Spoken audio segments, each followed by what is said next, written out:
ऐसी वीडियो रोज देखने के लिए आप मेरे वीडियो को लाइक करें, इस पे कमेंट करें और अपने दोस्तों के साथ शेयर करें।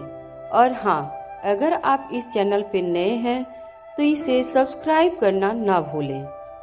अनिका की बातें रोहित को समझ में नहीं आ रही थी और अनिका काफी टेंशन में नजर आ रही थी।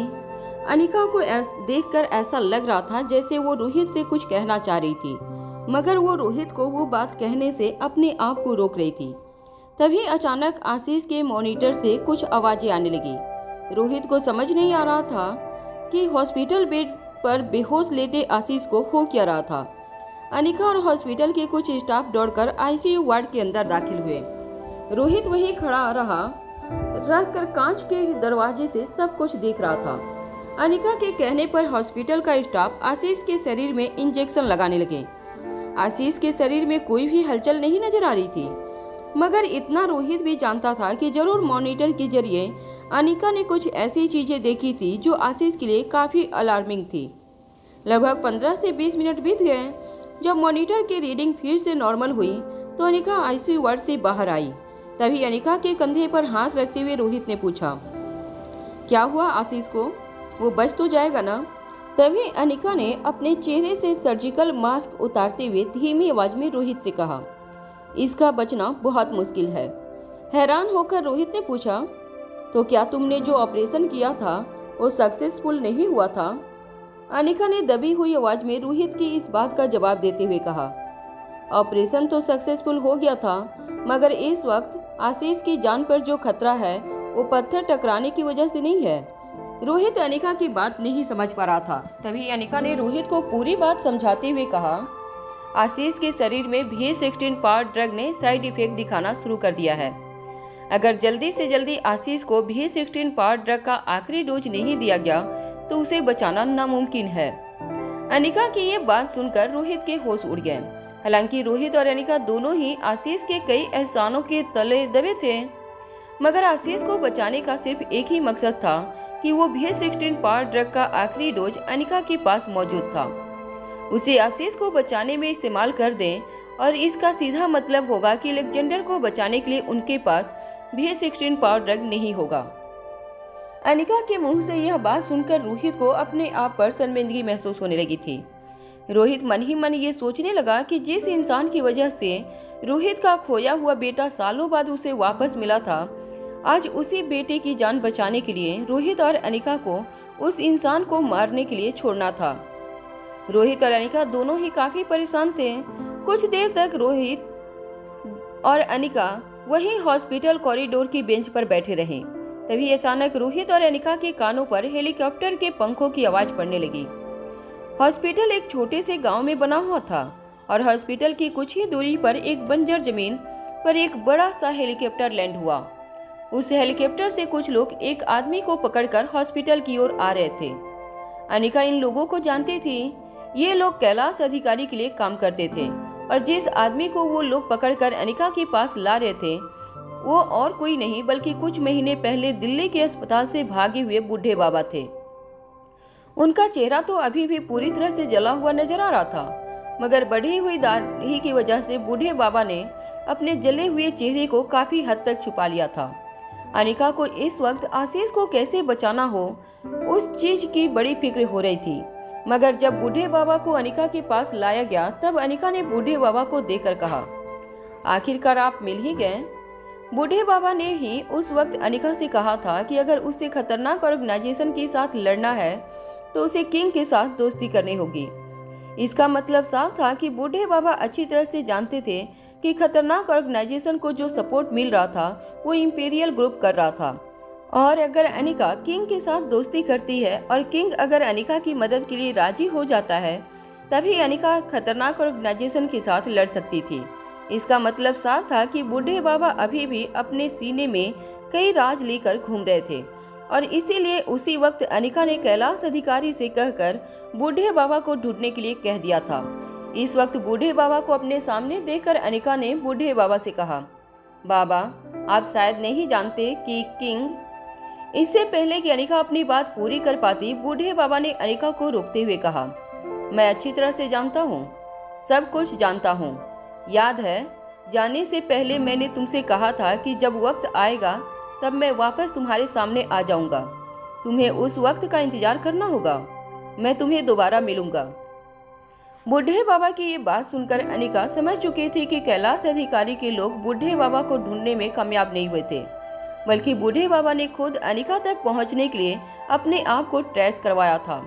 इसके बाद बूढ़े बाबा ने रोहित की ओर मुड़कर देखा और कहा, मैं काफी टाइम से किंग के बारे में पता लगाने की कोशिश कर रहा था, मगर मुझे पता होता कि किंग और कोई नहीं बल्कि तुम ही हो तो मैंने उसी वक्त तुम दोनों को सारी सच्चाई बता दी होती। तब शायद मुझे इस तरह से अंडरग्राउंड होने की जरूरत भी न पड़ती। बूढ़े बाबा की बात खत्म होने के बाद अनिका ने बूढ़े बाबा से कहा, लेकिन अब तो आपको सारी सच्चाई पता है, फिर जानबूझकर अपने आप को पकड़वाकर यहाँ तक आने की क्या जरूरत थी। अनिका की पूरी बात सुनने के बाद बूढ़े बाबा ने जोर से एक लंबी सांस अपने शरीर में खींची और अपने चेहरे पर एक हल्की सी मुस्कान लाते हुए कहा, हो सकता है अभी भी कुछ बातें ऐसी हो जो तुम्हारे लिए जानना बहुत जरूरी है, जो अब तक तुम नहीं जान पाई। अनिका ने अपने दोनों हाथ अपनी कमर पर रख लिए और बूढ़े बाबा से पूछा, क्या बात है, बताइए मुझे। इस बार अनिका के मुंह मोड़ते हुए उससे दूर जाते हुए बूढ़े बाबा ने कहा, पता नहीं मुझे ये बात तुम्हें बतानी चाहिए भी या नहीं। हो सकता है ये बात सुनने के बाद तुम जितनी तकलीफों में हो उससे ज्यादा तकलीफें तुम्हें झेलनी पड़ जाए। बूढ़े बाबा की ये बात सुनने के बाद अनिका ने बूढ़े बाबा से कहा, अगर आपने पहले ही हमें सारी सच्चाई बता दी होती तो शायद हमें इतनी तकलीफें झेलनी ही न पड़ती। अनिका की बात सुनने के बाद बूढ़े बाबा ने फिर से अनिका की ओर देखा और मुस्कुराते हुए कहा, जो बात मैं तुमसे कहना चाहता हूँ वो बात क्रिस्टोफर से जुड़ी है। बूढ़े बाबा की ये बात सुनकर अनिका चौंक गई। अनिका भी जानना चाहती थी कि बूढ़े बाबा क्रिस्टोफर के बारे में क्या बात जानते थे। बूढ़े बाबा ने अपनी नजरें झुकाते हुए गहरी सांस लेने के बाद अनिका से कहा, सालों पहले कुछ वक्त तक मैं अपना दिमागी संतुलन पूरी तरह से खो बैठा था, मगर जब मुझे होश आया और मेरी याददाश्त वापस आई तब मैंने तुम्हारे बारे में इन्वेस्टिगेशन करना शुरू किया। मुझे पता चला कि तुमने 3 बच्चों को जन्म दिया था। जब गौतम गुलेरिया और उसके आदमियों ने तुम्हारे पहले बच्चे को तुमसे छीना तब मैं वहीं मौजूद था। गौतम गुलेरिया ने अपने आदमियों से कहा था कि वो तुम्हारे बच्चों को तालाब में फेंक दे। मैंने तुम्हारे बच्चों को बचाने की कोशिश की, मगर गौतम गुलेरिया के गुंडों ने मुझे ऐसा करने से रोक लिया था।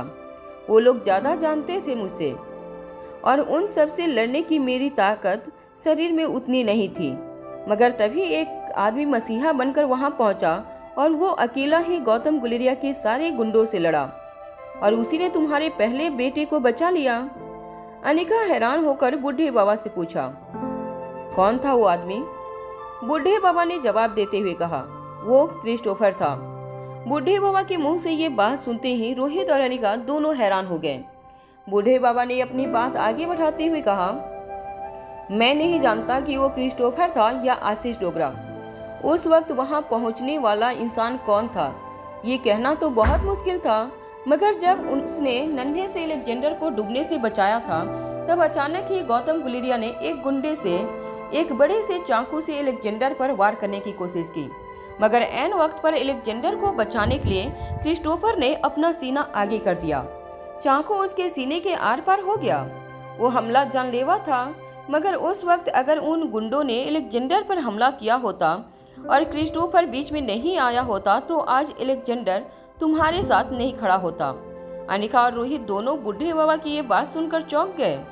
बूढ़े बाबा ने अपनी बात आगे बढ़ाते हुए अनिका और रोहित से कहा, उस वक्त क्रिस्टोफर कह लो या आशीष कह लो, वो जो कोई भी था उसने आर्यन को भी बचाने की कोशिश की थी, मगर अलेक्जेंडर को बचाने में उसे इतनी चोट लग गई थी कि वो आर्यन को बचा नहीं पाया। अगर वो आर्यन को बचाने जाता तो शायद अलेक्जेंडर को भी खो देता। इसीलिए उसने आर्यन की खबर कॉल करके रोहित को बता दी। वो लड़का जिस बहादुरी से इतने गुंडों से लड़ रहा था वो देखकर पहले तो मुझे लगा कि ये कोई सरफिरा आशिक है जिसे अनिका से बस प्यार हो गया था, मगर मेरी याददाश्त लौटने के बाद जब मैंने छानबीन की तब मुझे पता चला कि वो प्यार या दोस्ती कई सालों पुरानी थी। आशीष बचपन से अनिका को जानता था। बूढ़े बाबा की ये बात सुनकर अनिका भी चौंक गई। अनिका को याद नहीं था कि वो बचपन में बहुत ज़्यादा किसी से मिला करती थी या नहीं। बूढ़े बाबा ने अनिका को याद दिलाते हुए कहा, मुझे तुम्हारी माँ ने ड्यूटी दी थी कि मैं हर वक्त तुम पर नजर बना कर रखूं। तुम्हारे बचपन में मैंने हमेशा तुम पर नजरें बना कर रखी थी। तुम्हें अगर याद हो तो बचपन में एक लड़का था जो तुम्हें कई बार मिलने गौतम गुलेरिया के पुराने बंगले पर आया करता था। वो तुम्हें मोटी मोटी कहकर चिढ़ाया करता था, तुम्हारा मजाक उड़ाया करता था। अनिका को कुछ धुंधली धुंधली यादें अपनी आंखों के सामने दिखने लगी थी। अनिका बचपन में काफी बीमार रहा करती थी। 5-6 साल की उम्र के बाद अनिका धीरे धीरे काफी वेट गेन करने लगी थी। अपनी उम्र की बाकी लड़कियों के मुकाबले वो काफी ज्यादा मोटी हो गई थी। फिर तबीयत खराब होने के कारण अनिका ने एक के बाद एक अपने सारे दोस्तों को खो दिया। अनिका ज्यादातर पुरानी हवेली में ही कैद रहा करती थी। धुंधली धुंधली सी यादें ताजा होते हुए अनिका को इतना तो याद आया था कि एक लड़का था जो बचपन में बंगले में अनिका के साथ खेलने आया करता था, मगर वो लड़का अनिका को काफी चिढ़ाया करता था। उसे मोटी मोटी कहकर उसका मजाक उड़ाया करता था। मगर अनिका को जो आज याद था कि जब भी गौतम गुलेरिया और मनीषा अनिका को भूखा रखते थे और उसे खाना नहीं देते थे तो वही लड़का अनिका के लिए खाना लेकर आता था। मगर अनिका आज ये जानकर हैरान हो गई थी कि बचपन में मिला वो साथी और कोई नहीं बल्कि आशीष डोगरा था। बूढ़े बाबा ने अपनी बात आगे बढ़ाते हुए कहा, देखो, कुल मिलाकर मैं इतना कह सकता हूँ कि चाहे बात आर्यन की हो या अलेक्जेंडर की, अगर आशीष डोगरा न होता तो उन दोनों का बचना काफी मुश्किल था। बूढ़े बाबा के मुंह से ये बात सुनकर अनिका का दिल पिघलने लगा था। रोहित और अनिका दोनों ही पूरी तरह से आशीष के एहसानों तले दब चुके थे। उन दोनों को समझ नहीं आ रहा था कि आशीष के एहसानों का बदला वो किस तरह से चुकाएंगे। अब अनिका और रोहित दोनों ही ये बात अच्छी तरह से जानते थे कि आशीष को बचाने का सिर्फ एक ही तरीका था कि उसे V16 पावर ड्रग से इंजेक्ट किया जाए। मगर उन्होंने अगर ऐसा कर दिया तो अलेक्जेंडर का क्या होगा? ये बात भी अनिका को अंदर ही अंदर खाई जा रही थी। आशीष ने न सिर्फ अलेक्जेंडर को अभी अभी अनिका और रोहित की आंखों के सामने बचाया था, बल्कि बचपन में अलेक्जेंडर और आर्यन दोनों को ही मरने से बचाया था। इस तरह से आशीष के एहसान अनिका और रोहित पर बढ़ते ही जा रहे थे। ऐसे इंसान को वो अपनी आंखों के सामने मरता हुआ कैसे देख सकते थे, खासकर तब जब उस आदमी का इलाज उनके हाथों में मौजूद था। बूढ़े बाबा भी अब तक जान चुके थे कि अनिका और रोहित काफी बड़े धर्म संकट में फंस गए थे, मगर बूढ़े बाबा ने सच्चाई बताने से पहले ही अनिका और रोहित को वार्न कर दिया था कि अगर बूढ़े बाबा ने उन दोनों को आज सारी सच्चाई बता दी तो हो सकता है कि उनकी जिंदगी में मुसीबतें और भी बढ़ सकती थी। मगर अनिका और रोहित दोनों ही ये बात नहीं जानते थे कि बूढ़े बाबा किस तरह की मुसीबत की बात कर रहे थे। बूढ़े बाबा काफी लंबा सफर तय करके पहुंचे थे। रोहित के आदमियों ने रोहित के इशारे पर बूढ़े बाबा को एक कोने में एक सोफे पर बिठा दिया और उनके लिए चाय नाश्ते का इंतजाम किया गया। रोहित ने अलेक्जेंडर को जिस गेस्ट हाउस में भेजा था वहां चिराग अलेक्जेंडर पर निगरानी रखने के लिए रुक गया था, मगर अब्दुल वापस अपने बॉस के पास चला आया था। सारी बातें सुनने के बाद अब्दुल को भी रोहित और अनिका के लिए काफी सहानुभूति हो रही थी, मगर वो अच्छी तरह से जानता था कि ऐसे नाजुक वक्त पर उन दोनों को अकेला ही छोड़ देना बेहतर था। इसलिए अपने आदमियों को इशारा करते हुए अब्दुल अपने लोगों को रोहित और अनिका से कुछ दूर लेकर चला गया। जब रोहित ने देखा कि आसपास कोई नहीं था, तब रोहित अनिका के पास गया और धीरे से अनिका के कंधे पर हाथ रखकर रोहित ने पूछा, अब क्या करेंगे? क्या आशीष को बचाने का और कोई तरीका नहीं है? रोहित की बात सुनने के बाद अनिका ने सिर्फ ना में अपना सर हिला दिया और कहा, आशीष को बचाने का सिर्फ एक ही तरीका है, V16 पावर ड्रग का इंजेक्शन। रोहित ने मायूस होकर दबी हुई आवाज में अनिका से कहा, तो अब क्या करेंगे? उस वक्त अनिका ने रोहित को जो जवाब दिया, वो जवाब सुनकर रोहित हैरान होकर फटी हुई आंखों से अनिका को देखता रहा। रोहित की ओर देखकर अनिका ने रोहित की आंखों में आंखें डालकर कहा, V16 पावर ड्रग सिर्फ और सिर्फ अलेक्जेंडर के लिए है। अनिका की यह बात सुनकर रोहित कुछ देर के लिए चौंक गई। अनिका ने यह बात काफी ठंडे कलेजे से कही थी। रोहित ने हमेशा ही यह बात अनिका के स्वभाव में नोटिस की थी कि अनिका भले ही काफी शांत स्वभाव की थी और अपने इमोशंस ज्यादा जाहिर नहीं करती थी, मगर अनिका के दिल में लोगों के लिए काफी हमदर्दी थी। मगर इस वक्त इस तरह से अनिका ने रोहित से बात की थी कि ऐसा लग रहा था जैसे अनिका का दिल पत्थर का बना था।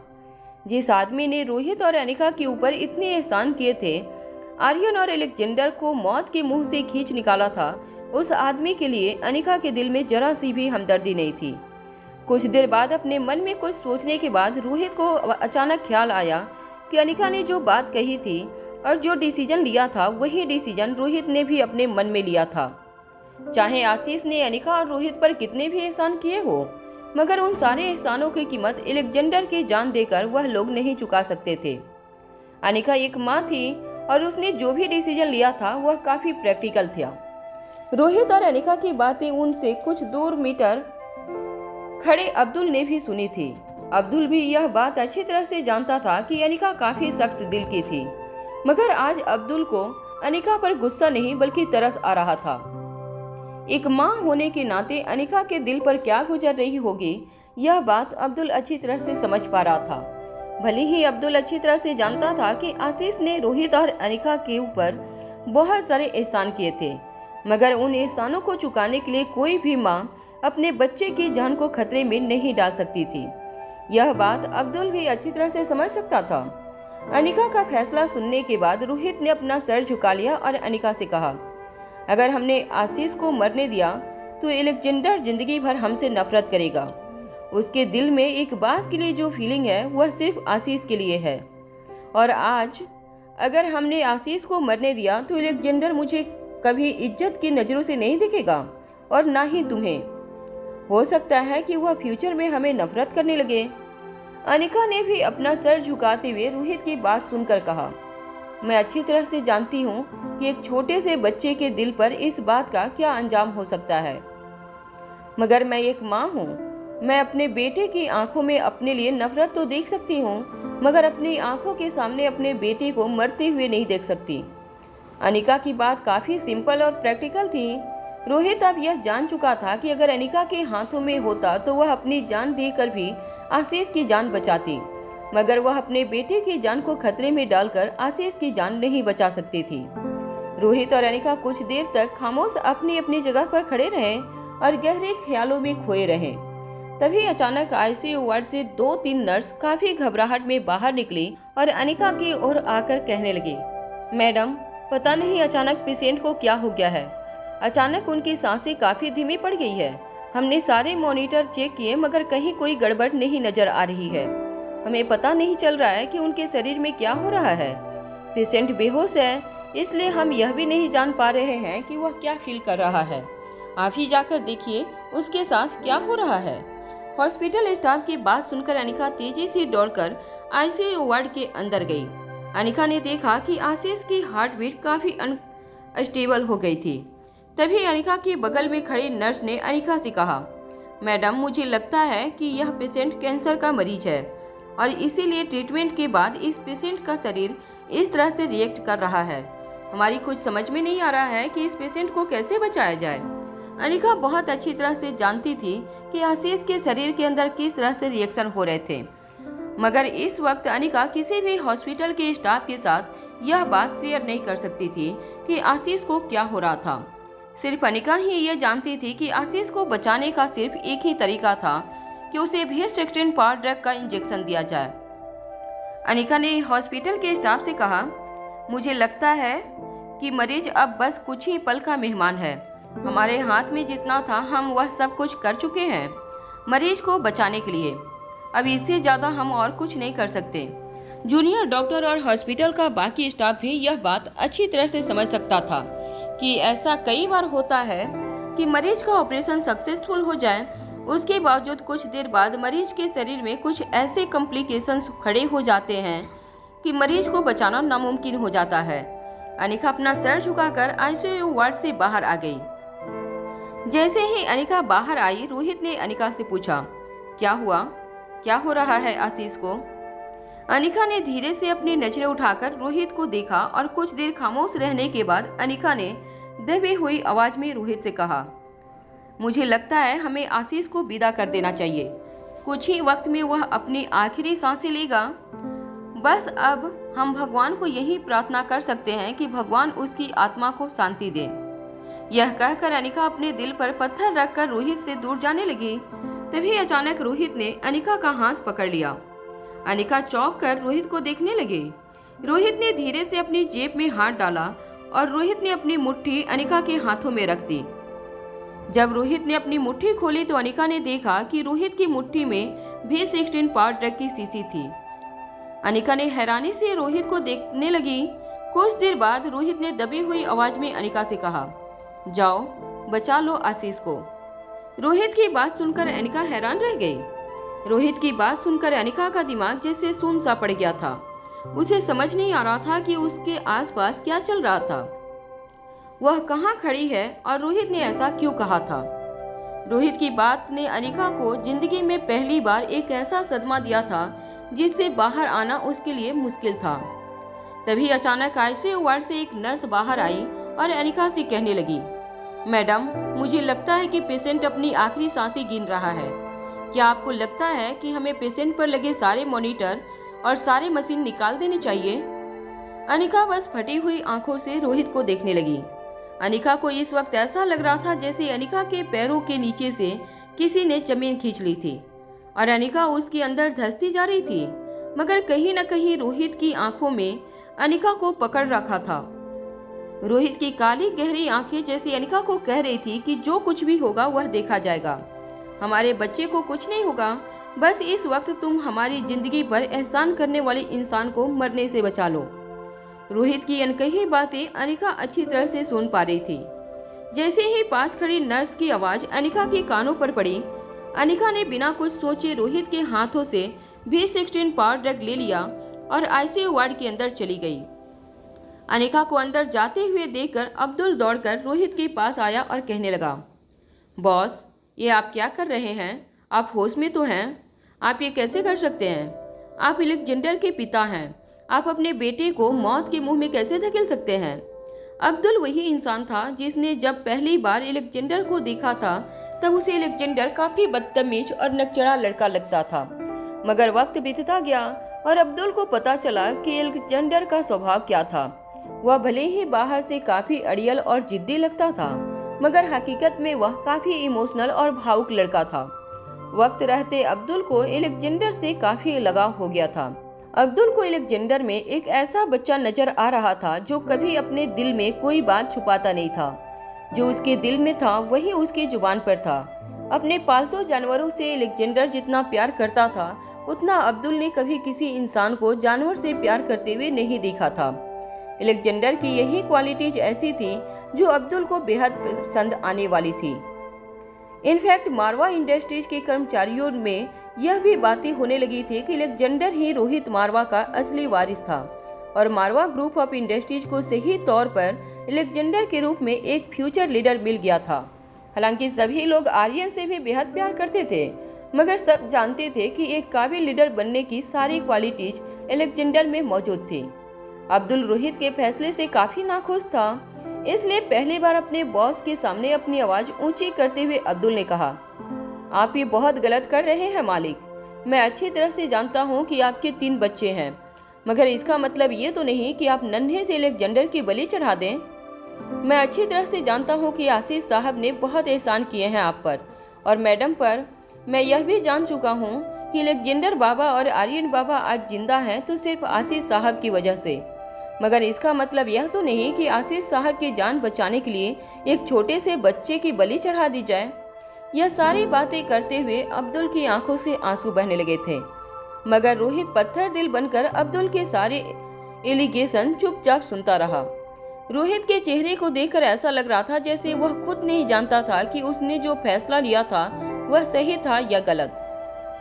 रोहित तो यह भी नहीं जानता था कि क्या एक माँ सचमुच अपने बेटे की जिंदगी की इकलौती उम्मीद को इस तरह किसी की जान बचाने के लिए सचमुच इस्तेमाल करेगी या नहीं। मगर रोहित अपना फैसला कर चुका था और अब वह अपने फैसले से मुकरने वाला नहीं था। अब्दुल ने जब देखा कि रोहित अपने फैसले से पलटने वाला नहीं था तो अब्दुल दौड़कर आईसीयू वार्ड की तरफ गया। इससे पहले कि अब्दुल आईसीयू वार्ड की तरफ पहुंच पाता, वार्ड का दरवाजा फिर से खुला और स्ट्रेचर पर नर्स और हॉस्पिटल का कोई स्टाफ आशीष को ऑपरेशन थिएटर की ओर ले जाने लगा ऑपरेशन थिएटर के अंदर जाते ही अब्दुल ने देखा कि अनिका अपना सर्जिकल गाउन पहनकर, सर्जिकल ग्लव्स और मास्क पहनकर ऑपरेशन थिएटर की ओर जा रही थी। तभी अचानक अब्दुल ने अनिका को रोकते हुए कहा, मैडम, मुझे लगता है सर तो पूरी तरह से पागल हो चुके हैं, मगर आप तो एक माँ हैं, आप सर के साथ इस फैसले में कैसे खड़ी हो सकती हैं? आप ये नहीं कर सकती मैडम। जरा सोचिए अपने बच्चे के बारे में। बस यही दवाई है जो अलेक्जेंडर बाबा को बचा सकती है। अगर आपने यह दवाई अभी आशीष साहब को बचाने के लिए इस्तेमाल कर दी तो अलेक्जेंडर बाबा कभी बच नहीं पाएंगे। क्या एक माँ होने के नाते आप कल उठकर अपने बेटे की मौत देख पाएंगी? अब्दुल की बातें जैसे जैसे अनिका के कानों पर पड़ रही थी, अनिका का दिल वैसे वैसे बैठने लगा था। अनिका अपनी जगह पर चुपचाप खड़ी रही। अब्दुल की आंखों से लगातार आंसू बह रहे थे, मगर अनिका की आंखें पूरी तरह से सूख चुकी थी। अब्दुल को समझ नहीं आ रहा था कि उसके मालिक और मालकिन को आखिर हो क्या गया था। वो लोग क्यों ऐसा फैसला कर रहे थे। कुछ देर बाद ऑपरेशन थिएटर से एक नर्स बाहर आई और कहने लगी, मैडम, ऑपरेशन की सारी तैयारियां हो चुकी है। अनिका ने उसकी ओर देखकर हाँ में अपना सर हिला दिया और ऑपरेशन थिएटर के अंदर चली गई। अब्दुल चुपचाप खड़ा अनिका को अंदर जाते हुए देखता रहा। जब अनिका ऑपरेशन थिएटर के अंदर गई तो अब्दुल कांच की खिड़की से ऑपरेशन थिएटर के अंदर उम्मीद भरी नजरें लिए देखता रहा कि एक माँ का दिल पिघलेगा और वह अपने फैसले से पलट जाएगी। देखते ही देखते अनिका ने एक सिरिंज के अंदर V16 पावर ड्रग की शीशी से आखिरी डोज को अपने इंजेक्शन में भरा। अनिका कुछ देर तक ऑपरेशन थिएटर के बेड पर लेटे हुए आशीष को देखती रही। अनिका ने जब पलटकर देखा तो कांच की खिड़की से रोहित अंदर झांकता हुआ नजर आया। अनिका एक आखिरी बार रोहित को देखकर यह तसल्ली कर लेना चाहती थी कि क्या वह लोग जो कर रहे थे वह सही था। तभी रोहित ने सिर्फ अपनी आंखें बंद करके अनिका को अपना काम जारी करने के लिए कह दिया। अनिका ने अपने दिल पर पत्थर रखकर इंजेक्शन आशीष के शरीर में इंजेक्ट कर दिया। जैसे ही अनिका ने आशीष के शरीर में इंजेक्शन लगाया, अनिका की आंखों से एक के बाद एक लगातार आंसू टपकने लगे। वो नहीं जानती थी कि उसने सही किया था या गलत। उसने और रोहित ने बस इंसानियत का फर्ज निभाया था। जिस इंसान ने रोहित और अनिका की जिंदगी पर इतने बड़े बड़े उपकार किए थे, उन एहसानों का बदला चुकाने का वक्त आ गया था। मगर एक माँ का दिल ये नहीं समझ पा रहा था कि वो ये जो कुछ भी कर रही थी वो सही था या गलत। कुछ देर बाद आशीष के दिल की धड़कनें नॉर्मल होने लगी। आसपास खड़ा हॉस्पिटल का स्टाफ भी आशीष के शरीर में चमत्कारिक बदलाव को देखकर हैरान रह गए। उन्हें समझ नहीं आ रहा था कि आखिर डॉक्टर अमृता ने पेशेंट को कौन सी दवाई दी थी जिससे उसके शरीर में इस तरह के चमत्कारी बदलाव आने लगे थे। हॉस्पिटल का पूरा स्टाफ और सारी नर्सें ये समझ बैठी थी कि आशीष किसी भी वक्त अपनी आखिरी सांसें लेगा। मगर अनिका ने जो इंजेक्शन आशीष के शरीर में लगाया था, उस इंजेक्शन के बारे में हॉस्पिटल का स्टाफ कुछ नहीं जानता था। हॉस्पिटल के सारे स्टाफ ने डॉक्टर अमृता के चमत्कारों के बारे में सुन रखा था, मगर आज उन्होंने डॉक्टर अमृता के चमत्कार को अपनी आंखों से भी देख लिया था। मगर ये बात सिर्फ अनिका ही जानती थी कि जिस चीज को वो लोग चमत्कार समझ रहे थे वो चमत्कार नहीं बल्कि एक ऐसा ड्रग था जो पूरी इंसानियत के लिए बेहद खतरनाक साबित हो सकता था। जब आशीष की हार्ट बीट धीरे धीरे नॉर्मल होने लगी तब उसके शरीर में काफी बदलाव आने लगे। सर पर भारी पत्थर गिरने की वजह से आशीष को जो चोट लगी थी वो चोट भी अनिका ने ऑपरेशन करके काफी हद तक ट्रीट कर ली थी। मगर V16 पावर ड्रग के जाने के बाद आशीष के शरीर में सारा का सारा ट्रीटमेंट प्रोसेस आम पेशेंट के मुकाबले 10 गुना ज्यादा तेजी से असर दिखाने लगा। हालांकि आशीष को होश नहीं आया था, मगर अनिका जानती थी कि कुछ घंटों की बेहोशी के बाद आशीष को जब होश आएगा तब उसके शरीर में होने वाली सारी परेशानियां लगभग गायब हो चुकी होगी और आशीष का शरीर पहले से काफी ज्यादा पावरफुल हो जाएगा। जब अनिका को यकीन हो गया कि आशीष खतरे से बिल्कुल बाहर था तो वो रोती हुई ऑपरेशन थिएटर से बाहर आ गई। हॉस्पिटल के स्टाफ को समझ नहीं आ रहा था कि इतना सक्सेसफुल ऑपरेशन होने के बावजूद डॉक्टर के आंखों में आंसू क्यों थे। हॉस्पिटल का स्टाफ हकीकत नहीं जानता था, मगर जो लोग हकीकत जानते थे उन सभी लोगों के चेहरे काफी डरे हुए और सहमे से ही नजर आ रहे थे। रोहित ने अनिका के कंधे पर हाथ रखा और उसे सहारा देते हुए हॉस्पिटल से बाहर ले गया। कुछ ही देर में रोहित और अनिका उस गेस्ट हाउस पहुंचे जहां अलेक्जेंडर चिराग की निगरानी में आराम कर रहा था। जब अनिका और रोहित अलेक्जेंडर के कमरे में पहुंचे तो अलेक्जेंडर काफी गहरी नींद में सोया हुआ था। एक छोटे से बच्चे को बिस्तर पर देकर अनिका का दिल और भी ज्यादा पिघलने लगा था। एक छोटा सा फूल जो अब तक पूरी तरह से खिला भी नहीं था, वो अब बहुत जल्द मुरझाने वाला था। अनिका के हाथों में अलेक्जेंडर का इलाज था, मगर अनिका ने अपने ही हाथों से अलेक्जेंडर को जिंदगी देने वाली दवाई हमेशा हमेशा के लिए खत्म कर दी थी। मासूम अलेक्जेंडर का चेहरा देखकर अनिका की आंखों से आंसू पहले से ज्यादा बहने लगे थे। रोहित अच्छी तरह से समझ पा रहा था कि अनिका के दिल पर क्या गुजर रही थी। ऐसा नहीं था कि रोहित पत्थर दिल था, मगर रोहित जानता था कि इस वक्त अगर वो टूट गया तो अनिका को संभालने वाला कोई नहीं होगा। जब रोहित ने धीरे से अनिका के कंधे पर हाथ रखा तो अनिका ने रोहित की ओर देखकर धीमी आवाज में पूछा, अब क्या करेंगे? कैसे बचाएंगे अलेक्जेंडर को? अलेक्जेंडर को दुनिया में सिर्फ एक दवाई बचा सकती थी और वो दवाई हमने आशीष को दे दी है। अब हमारे बच्चे को हम कैसे बचाएंगे?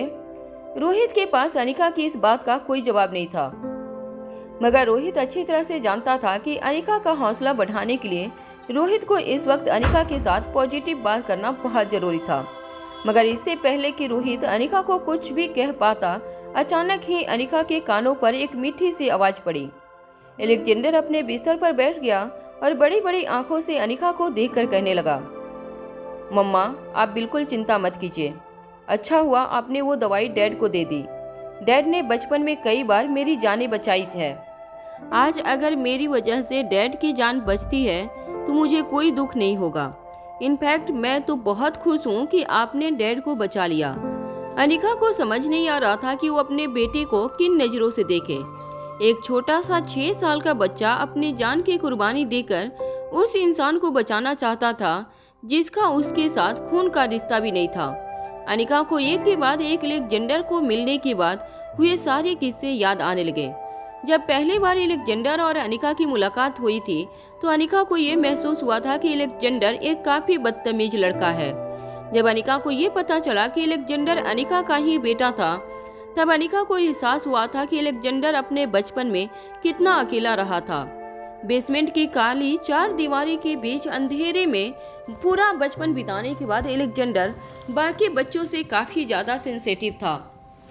भले ही अलेक्जेंडर को इमोशंस दिखाना पसंद नहीं था, मगर वो लोगों के इमोशंस को अच्छी तरह से समझ पा रहा था। और वह आज वही नन्हा सा अलेक्जेंडर आशीष की जान बचाने के लिए अपनी जान की कुर्बानी देने की बात कर रहा था। अलेक्जेंडर की आवाज जैसे ही अनिका के कानों पर पड़ी, अनिका दौड़कर अलेक्जेंडर के पास गई और अलेक्जेंडर को गले से लगा लिया। अनिका ने अलेक्जेंडर को अपनी गोद में बिठा लिया और बड़े ही प्यार से उसके माथे पर हाथ फेरकर उसे चूमती रही। अलेक्जेंडर को इतने प्यार की आदत नहीं थी, मगर वो अच्छी तरह से जानता था कि उसकी मम्मा इस वक्त क्या फील कर रही थी।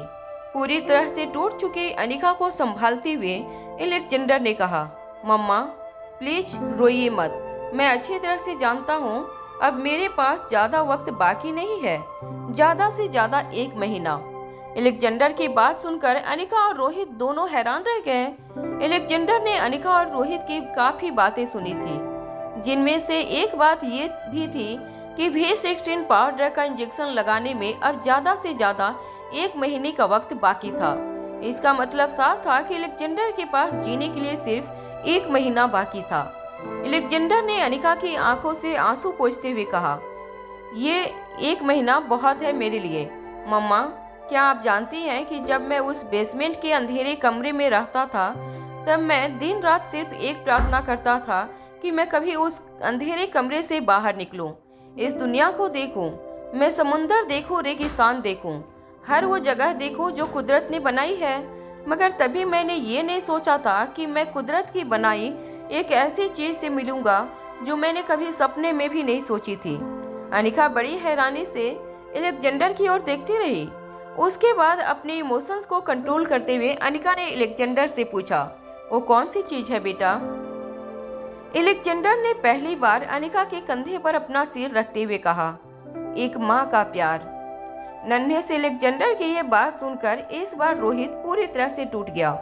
वो अपने घुटनों के बल बैठ गया और लगातार अपने आप को कोसता रहा। दुनिया का सबसे बड़ा बिजनेस टाइकून अपने ही बेटे की जिंदगी बचाने में नाकामयाब होता हुआ नजर आ रहा है। नन्हे से अलेक्जेंडर की बात सुनकर अनिका का कलेजा पूरी तरह से फट चुका था। उसने अलेक्जेंडर को इस तरह से कसकर गले लगा लिया जैसे वो अलेक्जेंडर को अपने अंदर समा लेना चाहती थी। अनिका के दिल में इस वक्त सिर्फ एक ही बात चल रही थी कि काश अनिका अपनी जान देकर भी अलेक्जेंडर को बचा सके। इस बार अलेक्जेंडर ने अनिका के गालों पर प्यार से हाथ फेरते हुए कहा, मम्मा, तुम ये सोचकर दुखी मत हो कि 1 महीने बाद मैं हमेशा के लिए जाने वाला हूँ। बस तुम अब ये सोचो कि 1 महीना जो मैं तुम्हारे साथ बिताने वाला हूँ, उस 1 महीने में तुम्हें मेरे लिए क्या क्या करना होगा। रोहित और अनिका दोनों ही चाहते थे कि वो आने वाले 1 महीने में अलेक्जेंडर को इतनी खुशियाँ दे जो कोई माँ बाप अपने बच्चे को 7 जन्म में भी नहीं दे सकते थे। रोहित के बस में होता तो वो हर चीज अलेक्जेंडर के सामने हाजिर कर देता। अनिका भी अपने बेटे को जिंदगी भर की सारी खुशियां देना चाहती थी।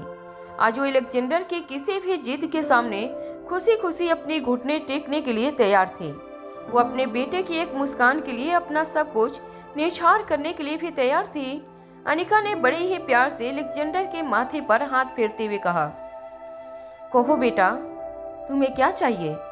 मम्मा तुम्हारे लिए वो सब कुछ करेगी जो तुम चाहते हो।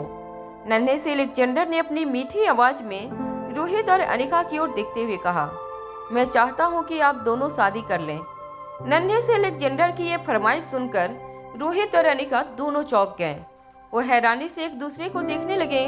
तभी अलेक्जेंडर ने रोहित और अनिका दोनों की ओर देखते हुए कहा, क्या आप लोगों को पता है कि रिया और आर्यन आप दोनों को मिलाने के लिए कितनी प्लानिंग की थी? सच कहूँ तो जब मैं पहली बार आर्यन को मिला था तब मुझे वो काफी बुद्धू लग रहा था, मगर धीरे धीरे जब मैंने आर्यन के साथ दोस्ती बढ़ाई तब मुझे पता चला कि आर्यन जितना शांत है उतना ही समझदार भी है। सारी की सारी प्लानिंग उसी ने की थी और रिया ने भी आर्यन का खूब साथ दिया था, मगर वो क्या है ना, मैं उन दोनों से बड़ा हूँ न, इसलिए मेरे बिना उनकी प्लानिंग पूरी नहीं हो सकती थी। और आज देखो, वो दोनों के दोनों ये देखकर शौक हो जाएंगे कि जो चीज वो लोग इतने महीनों में नहीं कर पाए वो मैंने एक ही दिन में कर दी। मैं अपने भाई बहन का सपना पूरा होता हुआ देखना चाहता हूँ। उनका बस एक ही सपना है कि आप दोनों एक साथ रहें। उन दोनों को अपने मम्मी और डैडी दोनों का प्यार एक साथ मिले।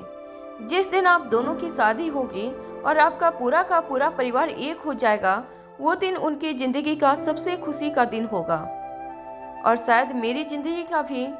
अनिका ने अलेक्जेंडर को गले लगाकर कहा, बेटा तुम ऐसी बातें मत करो, तुम्हें तो अभी और बहुत जीना है। मम्मा तुम्हारा इलाज करेगी। तुम जानते हो ना तुम्हारी मम्मा कितनी अच्छी डॉक्टर है। मम्मा जरूर इलाज करेगी तुम्हारी। अलेक्जेंडर ने अनिका का हाथ अपने सर से हटाते हुए कहा, मम्मा मैं अच्छी तरह से जानता हूँ कि आप इस दुनिया की सबसे बेस्ट डॉक्टर हैं, मगर बचपन से लेकर आज तक मैंने भी मेडिसिन की काफ़ी स्टडीज की है। मैं अच्छी तरह से जानता हूँ कि डॉक्टर चाहे कितना भी अच्छा हो, वो भगवान नहीं होता। जिस चीज़ का इलाज मेडिकल साइंस में मुमकिन न हो, उस चीज़ का इलाज आप भी नहीं कर सकती। ये बात मैं अच्छी तरह से समझता हूँ। बचपन में जब उस बेसमेंट में मैं रहता था, तब मैंने अपने कई पालतू जानवर जो मेरे बेस्ट फ्रेंड थे उन्हें बचाने की कोशिश की, मगर कुछ दोस्त इतने बीमार थे कि उनका इलाज कर पाना मुमकिन ही नहीं था और इसीलिए एक एक करके वो सब मर गए। उनके मरने पर मुझे दुख बहुत हुआ था, मगर मुझे कभी अपने आप पर अफसोस नहीं हुआ था। मैंने अपनी जी जान लगाकर उन्हें बचाने की कोशिश की थी, मगर जो चीज़ मेरे हाथों में नहीं थी वो मैं कैसे कर सकता था। रोहित और अनिका अलेक्जेंडर की बातें सुनकर समझ नहीं पा रहे थे कि कमरे में सबसे ज्यादा मैच्योर कौन था, एक 6 साल का बच्चा या दुनिया के सबसे बेहतरीन डॉक्टर या दुनिया का सबसे बड़ा बिजनेस टाइकून। अनिका और रोहित के इस सवाल का जवाब अलेक्जेंडर की आंखों में साफ नजर आ रहा था। अलेक्जेंडर ने फिर से अनिका और रोहित की ओर देखते हुए कहा, मैं एक बड़े भाई का फर्ज निभाना चाहता हूँ। मेरे छोटे भाई बहन की इच्छा पूरी करना चाहता हूँ। उनका एक ही सपना है कि उनका एक हैप्पी और खुशी परिवार रहे। वो दोनों आप दोनों की शादी करवाना चाहते हैं और मैं उनका सपना पूरा करना चाहता हूँ। आप दोनों मेरे बड़े भाई की रिस्पॉन्सिबिलिटी पूरी करने में मेरी मदद करेंगे ना? आप दोनों शादी करेंगे ना? मैं आप दोनों की शादी अटेंड करना चाहता हूँ। अनिका और रोहित दोनों ने इस बार एलेक्जेंडर को एक साथ गले लगा लिया और बड़े ही धीमी आवाज में एक दूसरे को देखते हुए कहा, हाँ बेटा, हम जरूर तुम्हारी इच्छा पूरी करेंगे। रोहित और अनिका अपने सारे आदमियों के साथ एक कन्वे में उस गांव से निकलने के लिए तैयार हो गए। आशीष को होश आ चुका था और आशीष को चिराग और अब्दुल हॉस्पिटल से रोहित और अनिका के पास ले आए। रोहित को अपने सामने देखते ही आशीष ने रोहित का कॉलर पकड़ लिया और रोहित से पूरी तरह झगड़ते हुए ऊंची आवाज में आशीष ने रोहित से कहा, ये क्या किया तुमने? तुम पागल हो गए हो क्या? जो V16 पावर ड्रग एलेक्जेंडर की जान बचा सकता था, तुमने वो मुझे क्यों इंजेक्ट कर दिया? तुम अच्छी तरह से जानते थे कि एलेक्जेंडर को बचाने का और कोई तरीका नहीं था। अरे तुम्हारा दिमाग घूम गया है क्या? रोहित ने धीरे से आशीष के हाथ अपने कॉलर से हटाते हुए एलेक्जेंडर की ओर देखकर कहा, ये एलेक्जेंडर का फैसला था, मेरा नहीं। आशीष की हेल्थ पहले से काफी ज्यादा बेहतर लग रही थी। ऐसा लग रहा था जैसे रातों रात आशीष के अंदर काफी बदलाव हुए थे और वो काफी ताकतवर नजर आ रहा था। इनफैक्ट रोहित को भी आशीष का हाथ अपने गिरेबान से छुड़ाने में काफी जोर लगाना पड़ा था। आशीष को देखकर ये कहा नहीं जा सकता था कि अभी 24 घंटे पहले की आशीष का इतना बड़ा एक्सीडेंट हुआ था। रोहित की बात सुनने के बाद आशीष ने फिर से रोहित का कॉलर पकड़ लिया और कहा, ये तुम क्या कह रहे हो? वो एक 6 साल का बच्चा है, उसे क्या समझ है कि उसके लिए क्या अच्छा है और क्या बुरा?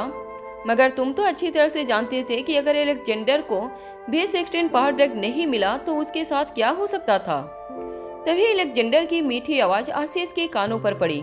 एलेक्जेंडर ने आशीष से कहा, क्रिस्टोफर डैड, ये मेरा फैसला था। मैं अच्छी तरह से जानता हूँ कि अगर मुझे V16 पावर ड्रग नहीं मिला तो मेरी मौत हो सकती है, और वो भी 1 महीने के अंदर। मगर ये मेरा ही डिसीजन था कि वो दवाई जो मेरे लिए बचाई गई थी वो आपको दे दी जाए। एलेक्जेंडर की बात सुनने के बाद आशीष ने अपना एक हाथ अपने सर पर रख दिया और धीमी आवाज में एलेक्जेंडर से कहा, बेटा, तुम नहीं जानते कि तुमने क्या किया। अरे मैं तो 30 साल की उम्र का हूँ और तुम महज 6 साल के। अभी तुमने जिंदगी में कुछ देखा ही नहीं है, फिर तुम इस तरह का फैसला कैसे कर सकते हो? तभी मुस्कुराते हुए एलेक्जेंडर ने आशीष की बात का जवाब देते हुए कहा, मैंने अब तक जो जिंदगी जी है वो सब कुछ आप ही की बदौलत जी है। I would be thank you dad. मगर आप प्लीज रोहित डैड पर गुस्सा मत कीजिए, उनका कोई कसूर नहीं है। In fact I am proud of his decision. मैं अच्छी तरह से जानता हूँ अगर मेरी जगह आप खड़े होते तो आपने भी यही फैसला लिया होता, आपने मुझे बचाया होता।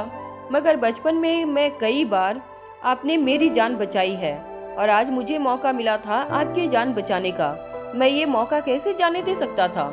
एलेक्जेंडर की प्यारी बातें सुनकर आशीष का दिल पिघल रहा था, मगर इस बात से उसका सिर चकराने लगा था कि आने वाले 1 महीने में जब एलेक्जेंडर को V16 पावर ड्रग की जरूरत पड़ेगी तब उसे बचाने के लिए V16 पावर ड्रग नहीं होगा। जैसे ही एलेक्जेंडर की मौत के ख्याल आशीष के मन में आने लगे, आशीष के सर पर एक जुनून सवार हो गया था। आशीष ने अनिका की ओर देखकर कहा, अरे ये दोनों तो नहीं समझ सकते, मगर तुम तो समझ सकती थी। तुम तो एक माँ हो, तुम अपने हाथों से अपने बेटे की जिंदगी की आखिरी उम्मीद कैसे मुझ पर वेस्ट कर सकती थी? आशीष का यह सवाल सुनने के बाद अनिका कुछ देर तक रोहित की आंखों में आंखें डालकर देखती रही। जब रोहित ने अनिका को V16 पावर ड्रग दिया था तब अनिका पूरी तरह से सुन पड़ चुकी थी।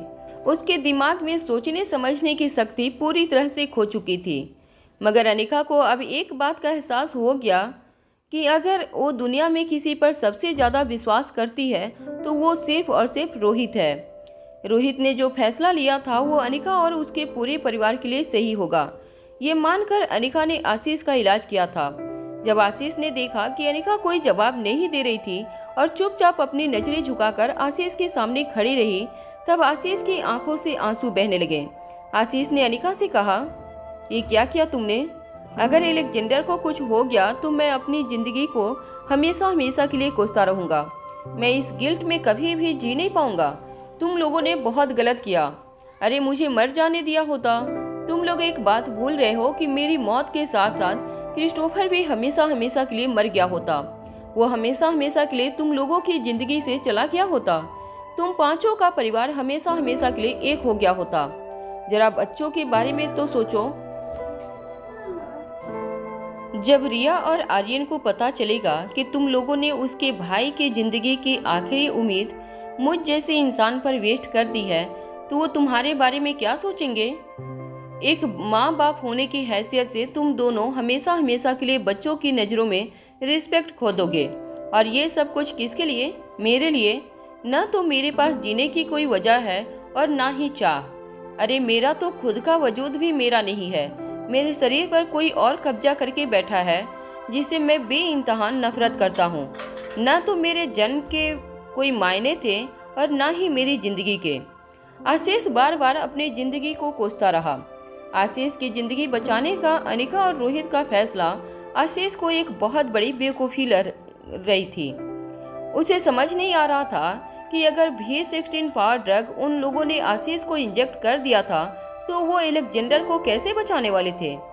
रोहित ने आशीष के कंधे पर हाथ रखते हुए कहा, अब तुम गाड़ी में बैठ जाओ, हमें यहाँ से जल्द निकलना होगा।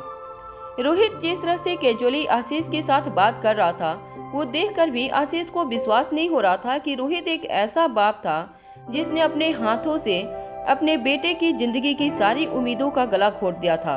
अचानक ही रोहित को देखते हुए आशीष के चेहरे के हाव भाव बिल्कुल बदल गए।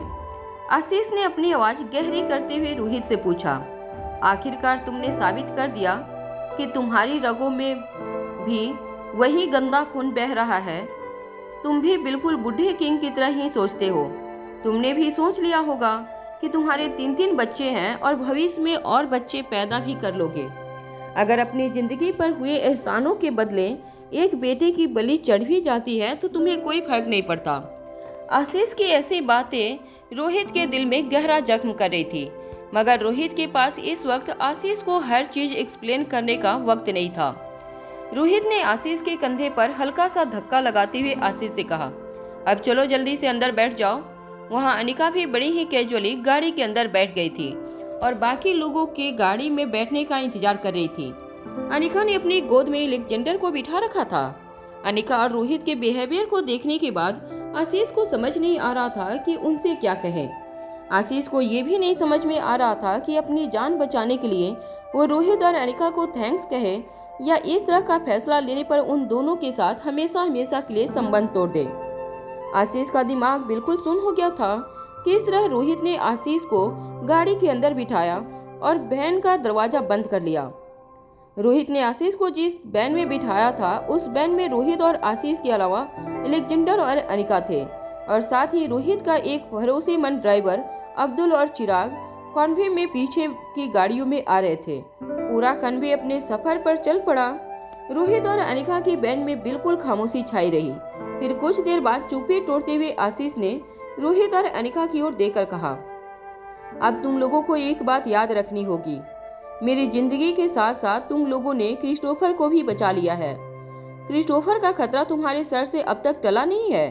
तभी एलेक्जेंडर की पीठ पर हाथ फेरते हुए अनिका ने आशीष से कहा, उसकी चिंता मत करो तुम, मैं साइकोथेरेपी की मदद से क्रिस्टोफर को हमेशा हमेशा के लिए तुम्हारी जिंदगी से निकाल फेंकूंगी। अनिका की ये बात सुनते ही आशीष चौंक गया। आशीष ने अपनी आवाज धीमी करते हुए अनिका से पूछा, क्या ये सचमुच पॉसिबल है? अनिका ने कुछ देर सोचने के बाद आशीष की इस बात का जवाब देते हुए कहा, हाँ बिल्कुल पॉसिबल है। इसमें 1 दिन भी लग सकता है और 6 महीने भी, मगर एक दिन ये होगा जरूर, ये मैं दावे के साथ कह सकती हूँ। क्रिस्टोफर को हराने में हम कामयाब जरूर होंगे। कुछ देर अपने मन ही मन कुछ सोचने के बाद आशीष ने अनिका से पूछा, ठीक है तो तुम मेरी ट्रीटमेंट कब से शुरू करोगी? अनिका ने इस बात का जवाब देते हुए कहा, हम एक बार दिल्ली पहुंच जाएं, उसके बाद मैं तुम्हारी ट्रीटमेंट शुरू करूंगी। अनिका की बात सुनकर आशीष चौंक गया। आशीष ने रोहित की ओर देखकर कहा, क्या हम लोग दिल्ली जा रहे हैं? रोहित ने पूरी बात समझाते हुए आशीष से कहा, अब यहाँ रुकने का कोई और मकसद भी नहीं है। जिस V16 पावर ड्रग को पाने के लिए हम सब यहाँ पर आए थे, वो V16 पावर ड्रग तो हमने हासिल कर लिया था। अब मुझे लगता है कि हमें दिल्ली लौट जाना चाहिए। वैन से बाहर के रास्तों को देखते हुए आशीष ने रोहित से पूछा, मगर इस वक्त हम कहाँ जा रहे हैं? रोहित ने इस बात का जवाब देते हुए कहा, पहले हम रेखा मौसी के महल में पहुंच जाएंगे। पहले मौसम खराब होने की वजह से जितनी भी सड़कें बंद थी, अब मौसम साफ होने पर वो सारी सड़कें खुल चुकी थी। रास्ते पर बिल्कुल ट्रैफिक नहीं था, जिस वजह से रोहित का पूरा कन्वे तेजी से अपनी मंजिल की ओर आगे बढ़ रहा था। विंडो के पास बैठी अनिका को अचानक ही अपने आसपास सब कुछ शांत होता हुआ नजर आने लगा। उसे ऐसा लग रहा था जैसे उसकी जिंदगी का सबसे बड़ा युद्ध खत्म हो चुका था।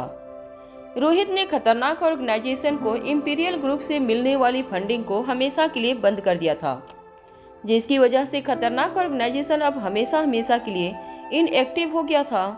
आशीष अनिका और रोहित के साथ ही दिल्ली वापस लौट रहा था, जिसका मतलब ये था क्रिस्टोफर भी अनिका और रोहित की निगरानी में ही रहेगा। खतरनाक ऑर्गेनाइजेशन का नया मुखिया आशीष के रूप में दिल्ली लौटकर अनिका और रोहित के साथ जा रहा था। बुढ़ा किंग मर चुका था। अनिका के रास्ते में खड़े सारे दुश्मन लगभग खत्म हो चुके थे। कई महीनों से अनिका ने जो लड़ाई अपने दम पर शुरू की थी, वो रोहित की मदद से और अनिका की हिम्मत की वजह से खत्म होती हुई नजर आ रही थी। अब अगर दुश्मन के नाम पे अनिका के सामने कोई खड़ा था, तो वो सिर्फ और सिर्फ क्रिस्टोफर था, जो आशीष के शरीर के अंदर कैद था। और अनिका को अपनी ट्रीटमेंट पर भरोसा था कि वो एक दिन आशीष के शरीर से क्रिस्टोफर की पर्सनालिटी को हमेशा के लिए मार देगी। सुनसान और शांत रास्तों से चल रहा रोहित का कन्वे एक के बाद एक पर्वतों और घाटियों से होता हुआ रेखा मौसी के महल की ओर आगे बढ़ रहा था।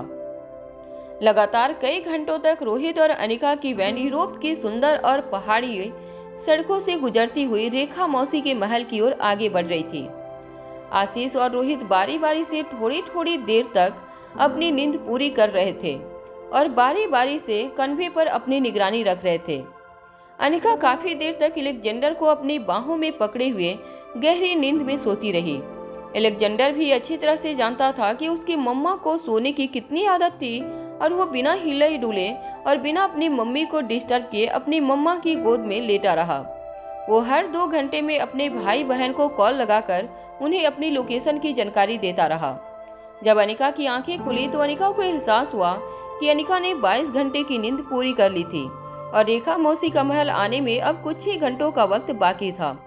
पूरे के पूरे कन्वे ने एक जगह पर रुककर नाश्ता किया और फिर से आगे के सफर पर निकल पड़े। इस बार वैन में बैठने के बाद आशीष ने रोहित और अनिका की ओर देखकर पूछा, तो दिल्ली पहुंचने के बाद सबसे पहले हम क्या करेंगे? अनिका जानती थी कि अब आशीष के शरीर से क्रिस्टोफर को हमेशा के लिए दूर करना ही उसका मकसद था। इस काम के लिए कितना वक्त लगने वाला था, ये बात तो खुद अनिका भी नहीं जानती थी, मगर अनिका जानती थी कि एक बार क्रिस्टोफर को हमेशा के लिए वो आशीष के शरीर से निकालकर बाहर फेंक देगी तो अलेक्जेंडर के साथ हुई हर चीज का बदला पूरा हो जाएगा। अनिका ने कहीं न कहीं ये भी सोचा था कि जिस किसी ने स्वाति मल्होत्रा को अपनी जान देने पर मजबूर किया था, वो जरूर एक दिन उसे भी सजा देगी। मगर अनिका अब ये जान चुकी थी कि पुराने बुढ़े किंग ने ही स्वाति मल्होत्रा के इर्द गिर्द ऐसा जाल बिछाया था कि इस बुढ़े किंग की वजह से ही स्वाति मल्होत्रा ने अपनी जान दी थी। मगर बुढ़ा किंग पहले ही अपने अंजाम तक पहुंच चुका था और बूढ़े किंग के बाद खतरनाक ऑर्गेनाइजेशन को चलाने वाला कोई रह गया था तो वो था सिर्फ क्रिस्टोफर। मगर इससे पहले कि अनिका ये सारी बातें आशीष को कहती, अचानक ही नन्हे से अलेक्जेंडर ने अनिका की गोद से अपना सर उठाया और आशीष की ओर देखकर कहा, दिल्ली पहुंचकर सबसे पहले रोहित डैडी और मम्मा शादी करेंगे। जैसे ही नन्हे से अलेक्जेंडर ने ये बात कही, अनिका ने बड़े ही प्यार से अलेक्जेंडर के सर पर अपना हाथ फेरा। कुछ ही देर में रोहित और अनिका का पूरा कन्वे रेखा मौसी के महल में आ पहुंचा। जैसे ही अनिका, रोहित और अलेक्जेंडर वैन से बाहर उतरे, रिया और आर्यन दौड़कर अनिका और अलेक्जेंडर के पास आए और दोनों ही बच्चे अनिका से लिपटकर पूछने लगे, मम्मा, अलेक्जेंडर ने हमें जो बात बताई क्या वो सच है? क्या सचमुच आप दोनों शादी करने वाले हो? इससे पहले कि अनिका जवाब दे पाती, नन्ही से रिया ने अपने दोनों हाथ हवा में उछालते हुए कहा, वाह, मेरे सालों पुराना सपना पूरा होगा और हम पांचों की फैमिली हमेशा के लिए एक हो जाएगी। तभी अचानक आशीष के चेहरे पर परेशानी नजर आने लगी। देखते ही देखते आशीष की आंखें लाल होने लगी। पूरा का पूरा फैमिली रियूनियन काफी दिनों बाद हो रहा था, इसलिए किसी की नजर आशीष पर नहीं पड़ रही थी। आर्यन और रिया के साथ साथ करण गुलेरिया भी वह व्हील चेयर पर अनिका, रोहित और अलेक्जेंडर के लौटने का इंतजार कर रहे थे। रोहित ने सीधे जाकर करण गुलेरिया के पांव छुए, तभी अनिका की नजर रेखा मौसी पर पड़ी। अलेक्जेंडर और अनिका को वापस सही सलामत देखकर रेखा मौसी के चेहरे पर एक बड़ी सी मुस्कान नजर आने लगी। रेखा मौसी ने अनिका को गले लगाकर पूछा, क्या मैंने जो सुना वो सब सच है? क्या तुम सचमुच शादी करने वाली हो? रेखा मौसी के सवाल का जवाब देते हुए अनिका के चेहरे पर सिर्फ मुस्कान आ गई। अनिका की मुस्कान ने रेखा मौसी को जवाब दे दिया था। रेखा मौसी भी अच्छी तरह से जानती थी कि शादी लंदन में नहीं की जा सकती, क्योंकि रोहित और अनिका के ज्यादातर फैमिली एंड फ्रेंड्स वही दिल्ली में मौजूद थे। रेखा मौसी को देखकर ऐसा लग रहा था जैसे उनका सालों पुराना सपना पूरा होने जा रहा था, जो सपना स्वाति मल्होत्रा ने कभी अनिका के जन्म के बाद देखा होगा। वो स्वाति मल्होत्रा अपनी छोटी बहन रेखा मूर्ति की नजरों से देखने वाली थी। रोहित ने एक चार्टर्ड फ्लाइट का बंदोबस्त कर लिया था। कुछ ही देर में रोहित, अनिका और तीनों बच्चों के साथ करण गुलेरिया और रेखा मूर्ति के साथ साथ आशीष को लेकर चार्टर्ड फ्लाइट के जरिए इंडिया वापस आने के लिए रवाना हो गया। जैसे ही ओल्ड दिल्ली एयरपोर्ट पर रोहित की चार्टर्ड फ्लाइट लैंड हुई, तीनों बच्चों को देखकर ऐसा लग रहा था जैसे वो खुशी के मारे पागल हो गए थे। नन्ही सी रिया अपने दोनों हाथ हवा में उछालकर जोर जोर से वापस आने की खुशियां मना रही थी। आर्यन को रिया को देखकर समझ नहीं आ रहा था कि आखिर उसे क्या हो गया था। चाहे इंडिया हो या लंदन, रिया को कभी भी कोई गेम खेलने से नहीं रोक सकता था, तो उसे क्या फर्क पड़ता था कि वो कहाँ पर है। चाहे वो रेखा मूर्ति की महल में हो या मारवा हाउस या फिर गुलेरिया हाउस, रिया को हर जगह अपनी मोबाइल गेम खेलने की पूरी आज़ादी मिलती थी। पढ़ाई लिखाई पर उसका ध्यान कभी नहीं होता था। फिर उसे दिल्ली लौटने पर इतनी खुशी क्यों हो रही थी? ये बात अलेक्जेंडर और आर्यन दोनों की समझ के बाहर थी। एयरपोर्ट से निकलने के बाद सारे लोग सीधे गुलेरिया हाउस पहुंचे। श्रेया और आकाश को पहले ही खबर मिल चुकी थी कि सब लोग वापस लौट रहे थे। जैसे ही श्रेया ने अनिका को देखा, श्रेया ने अनिका को गले से लगा लिया। श्रेया को यकीन नहीं हो रहा था कि उनके दोस्त की जिंदगी में जो खुशियां एक साथ चली गई थी, वो सारी की सारी डबल होकर वापस लौटी थी। रोहित को जिंदा देखकर सभी लोगों की खुशी का ठिकाना नहीं रहा था। रोहित और अनिका को साथ देकर अब आकाश और श्रेया को भी यकीन हो गया था कि आने वाले दिन खुशियों से भरे होंगे। मगर जिस वक्त गुलेरिया हाउस में खुशियां मनाई जा रही थी, तब वहां दिल्ली में एक और घर ऐसा भी था जहां मातम छाया हुआ था। गुलेरिया हाउस से कुछ किलोमीटर दूर मारवा हाउस में कंपनी के बंटवारे और कंपनी की ऑनरशिप को लेकर एक काफी बड़ी जंग छिड़ चुकी थी। बुढ़ी दादी माँ व्हील चेयर पर हॉल के बीचों बीच बैठी हुई थी और सभी लोगों ने दादी माँ को हर तरफ से घेर लिया था। रोहित की मौत की खबर सुनने के बाद दिन ब दिन दादी माँ की तबीयत खराब होती जा रही थी। उनके चेहरे पर मायूसी छाई हुई थी और बालों के साथ साथ अब उनके चेहरे का रंग भी सफेद होने लगा था। दादी माँ को देखकर ऐसा लग रहा था बस वो किसी तरह अपनी सांसें समेटे खड़ी थी और अपने आप को मौत से बचा रही थी, क्योंकि वो आर्यन को उसका हक दिलाना चाहती थी। रोहित के जाने के बाद एक आर्यन था जिसे दादी माँ मारवा खानदान का वारिस मान सकती थी, और इसी की वजह से जब तक आर्यन बड़ा नहीं हो जाता तब तक दादी माँ ने यह फैसला किया था कि सारी की सारी जिम्मेदारियां आर्यन की माँ होने के नाते अनिका को सौंपी जाए। मगर कई दिन हो गए थे, अनिका ने मारवा ग्रुप ऑफ इंडस्ट्रीज की प्रेसिडेंटशिप की पोजीशन की जिम्मेदारियां ठीक से नहीं निभाई थी। वो कई दिनों से ऑफिस नहीं आई थी और बिना प्रेसिडेंट के मारवा ग्रुप ऑफ इंडस्ट्रीज की फंक्शनिंग में काफ़ी मुश्किलें हो रही थी। इतनी बड़ी इंडस्ट्रीज होने के नाते रोज ऐसे कई दस्तावेज होते थे जिस पर कंपनी के प्रेसिडेंट के दस्तखत होने जरूरी है। कुछ ऐसे फैसले लिए जाने होते थे जो बिना प्रेसिडेंट की हाजिरी के लिए नहीं लिए जा सकते थे, और कई लोग इस चीज से काफी नाखुश थे। मारवा ग्रुप से ताल्लुक रखने वाले कुछ बुजुर्ग और मारवा ग्रुप से इंडस्ट्रीज के बोर्ड ऑफ मेंबर्स सभी लोगों ने आज फैसला किया था कि वो दादी माँ के पास जाकर उन्हें अपना फैसला बदलने के लिए मजबूर कर देंगे। दादी माँ बस अपना सिर झुकाए सबके सामने बैठी रहीं और एक के बाद एक सबकी कंप्लेन सुनती रहीं। किसी ने दादी माँ से कहा, देखिए दादी माँ, हम सभी लोग आपकी बहुत इज्जत करते हैं, मगर इसका मतलब ये नहीं कि हम लोग चुपचाप अपनी आंखों के सामने मारवा ग्रुप ऑफ इंडस्ट्रीज को डूबता हुआ देखें। रोहित के जाने के बाद मारवा ग्रुप ऑफ इंडस्ट्रीज को काफी नुकसान उठाना पड़ रहा है। आपने तो बिना सोचे समझे उस गांव से आई हुई लड़की को प्रेसिडेंट के पोजीशन पर बिठा दिया, मगर आपने ये जरा भी नहीं सोचा कि एक ऐसी लड़की जिसे दिन में 16-16 घंटे सोने की आदत हो, वो इतनी बड़ी जिम्मेदारी कैसे निभाएगी। हम सब उसके साथ कैसे काम कर सकते हैं। तभी किसी और बुजुर्ग ने इस बात में हामी भरते हुए कहा, बिल्कुल ठीक कह रहे हैं ये। देखिए सुहासिनी जी, हम आपकी बहुत कदर करते हैं। आपको हर फैसले को हमने हमेशा माना है, मगर इस फैसले को हम बिल्कुल नहीं मान सकते। आखिर हम सबकी पेंशन भी तो मारवा ग्रुप ऑफ इंडस्ट्री से ही आती है। अगर इसी तरह लगातार कंपनी बिना प्रेसिडेंट के चलती रही तो एक दिन कंपनी का दिवाला निकल जाएगा और मारवा ग्रुप ऑफ इंडस्ट्री से कई नई जिंदगियां जुड़ी है। आप इतनी जिंदगियों के साथ खिलवाड़ होते हुए नहीं देख सकती। दादी माँ के पास इस वक्त किसी के सवाल का कोई जवाब नहीं था। दादी माँ खुद नहीं जानती थी कि अनिका अचानक कहाँ गायब हो गई थी और इतने दिनों से वो मारवा ग्रुप ऑफ इंडस्ट्रीज की प्रेसिडेंट होने के नाते अपनी जिम्मेदारियां क्यों नहीं निभा रही थी।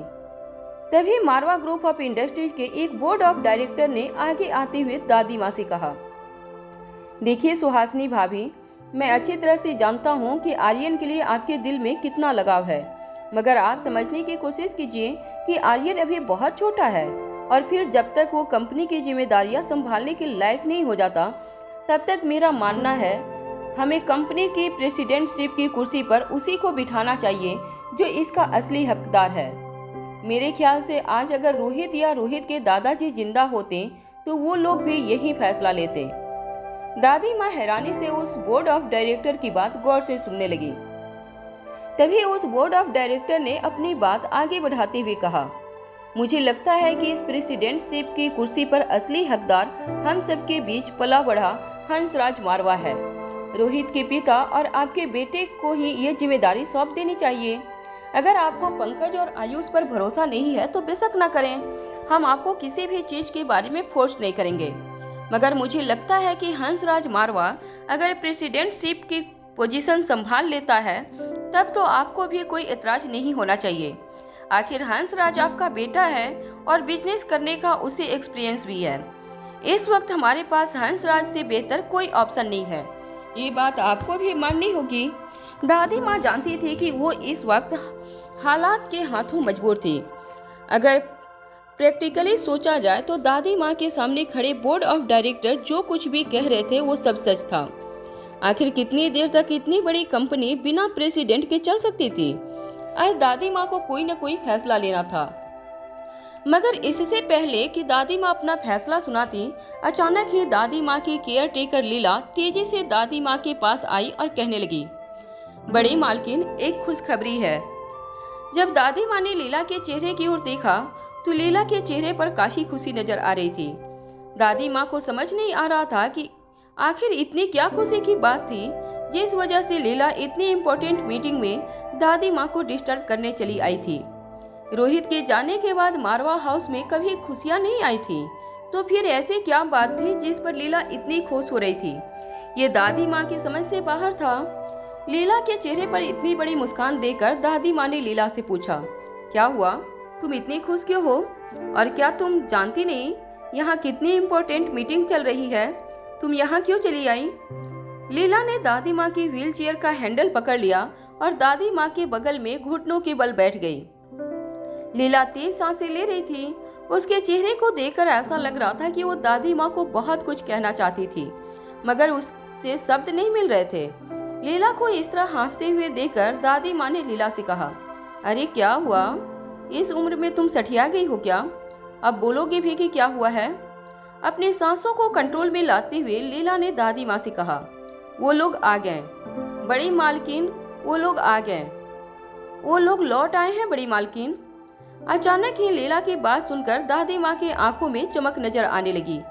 दादी माँ ने लीला की बातों का ये अर्थ निकाला था कि अनिका और तीनों बच्चे लौट आए थे, मगर जैसे ही दादी माँ के सामने खड़े लोगों ने अनिका के लौटने की खबर सुनी, एक काफी सीनियर बोर्ड ऑफ डायरेक्टर ने दादी माँ के पास आते हुए कहा, देखिए दादी माँ, हम सब आपके इमोशंस को अच्छी तरह से समझ सकते हैं और उसकी कदर भी करते हैं, मगर आपको भी प्रैक्टिकल डिसीजन लेना होगा।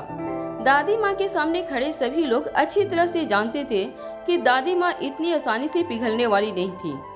दादी माँ ने एक बार जो डिसीजन ले लिया उसे पलटना बेहद मुश्किल था। इसलिए जैसे ही वो सीनियर बोर्ड ऑफ डायरेक्टर ने अपनी बात पूरी की, एक और बोर्ड ऑफ डायरेक्टर ने दादी माँ के पास आते हुए कहा, देखिए दादी माँ, अगर आपने अभी भी अपना फैसला नहीं बदला तो हम लोगों को बड़े ही दुख के साथ कहना पड़ रहा है कि हमें भी अपना फैसला बदलने के लिए लीगल एक्शन लेना होगा। दादी माँ उस बोर्ड ऑफ डायरेक्टर की बात सुनकर हैरान रह गईं। दादी माँ की अपनी ही कंपनी में कुछ लोग दादी माँ के खिलाफ लीगल एक्शन लेना चाहते थे। उस बोर्ड ऑफ डायरेक्टर ने अपनी बात आगे बढ़ाते हुए कहा, देखिए दादी माँ, आप बुरा मत मानिएगा, मगर हम सबकी एक ही राय है कि कंपनी की प्रेसिडेंटशिप में अनिका को हटा दिया जाए और लीगली भी अनिका उस प्रेसिडेंटशिप पर अपना दावा नहीं कर सकती क्योंकि अनिका और रोहित की शादी नहीं हुई थी।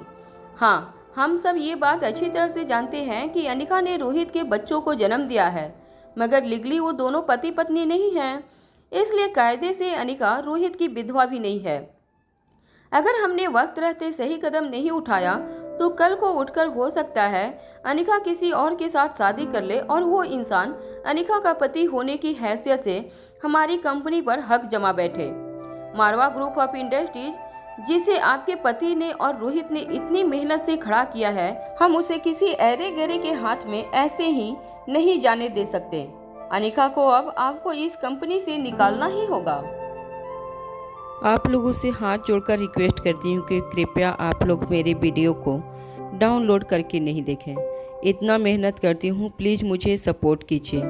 मुझे सपोर्ट करने से आप छोटे तो नहीं हो जाएंगे ना।